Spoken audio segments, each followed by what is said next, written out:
Today, Professor Dr. Manoj Kumar will give a lecture and discussion on the subject of the sales and distribution management. And the topic is a brief history of selling and the sales management. Brief history of selling and the sales management. A review of the evolution and development of the selling and sales management provides an important perspective of the marketing history. Perhaps no other area within the marketing profession has such a long history and rich tradition. Unlike many other aspects of the marketing, selling is one form or another has existed since the early development of the civilization. This is given by the Butler in 1988. There are several aspects of the selling and sales management that are discussed in this paper. These include sales professionalism, organizational issue, and the use of technology. The literature that is reviewed is based on the three primary sources: general historical works, books and articles from the popular business press, and the academic marketing literature. In order to cover the evolution of the selling and the sales management, the paper is divided into four sections that reflect the development of this topic. The first section, selling through the millennia, examines the selling activity in the ancient and classical world through the industrial revolution. The second section, the emergence of modern sales and sales management, begins with the development spawned by the industrial revolution, leading to the modern era of selling at the dawn of the 20th century. This is followed by an overview of the rapid growth of the selling through the 1920s and the effects of the Great Depression. The continued development of the field discusses how the mobilization in World War II to influence the practice of the selling and the sales management. Lastly, conclusion and looking ahead examines the major influences on sales activity in the later part of the 20th and the early 21st century. Personal selling is considered to be the oldest form of the marketing activity. Yet the earliest known form, the personal selling, is that of the peddler, who encompassed the selling and inventory holding function of a modern merchant. They appeared at the same time as the limited manufacture of the goods began its initial development.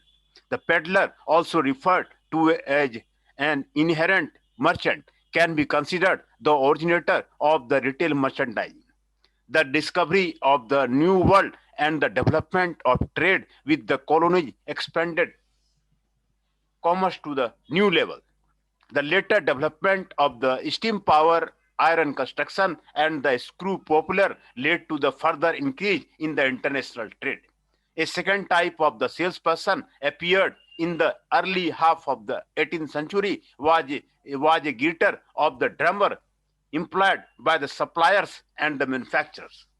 Drummers were given this name because of their use of the drums to generate attention as they greeted arriving retail buyers at train station, ship docks, or hotels. Christian Anderson, 2011. The selling profession saw numerous development in the late 19th and early 20th century. The overall profession of the business was changing with ever larger firms creating product differentiation, brand identity, and expanded direct sales network. Large manufacturers of the branded consumer goods desired closer control over their sales force, resulting in formal sales organization that included the use of the sales manager. The professional salesperson soon replaced wholesale demos as formally trained salespeople. Both college and the non-college courses on the sales instruction was developed to aid this effort. Education through the correspondence schools played a major role in this process. In some cases, sales education by the correspondent was such a large business that it spawned such enterprises like the Sheldon School, founded by the A.F. Sheldon. The changes that were occurring in the US had parallels throughout the world. The development of the sales technique was not limited to the US. Research has found that there were books written in the Polish for the US Polish speaking individual who wanted to learn selling methods. Not only did these books contain sophisticated business skills, but also served to the further the acculturation of the immigrant into the US business environment. Efforts in other countries were also made to increase the professionalism of the selling through the training and education. England saw the development of the Sales Manager Association in 1911, as well as the publication of the sales promotion in the 1928. The sales literature of this period was rich in ideas and procedures, many of which are still practical today. These include supervisory practices by the sales manager, the importance of the sales knowledge of the products, and the characteristics of the successful sales people.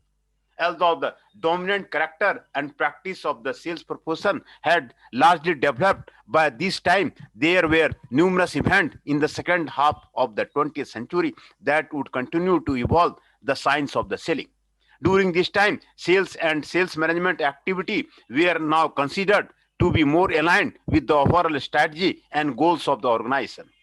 As with the advent of the radio advertising in the 1920s, television advertising had an even greater impact on selling in the 1950s. Advances in communication and data processing in the early 21st century have driven many new practices that include customer relationship and the supply chain management. These activities involve the selling function and expand selling reach into the other area of the business.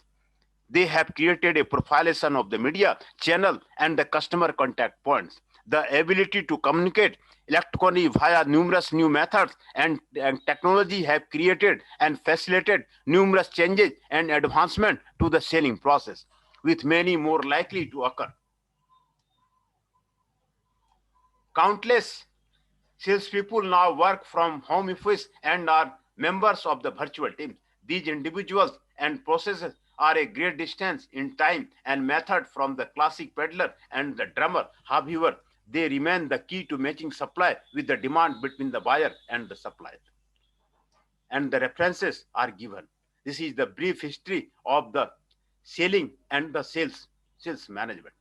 This is the brief history of the selling and the sales management. Brief history of the selling and the sales management.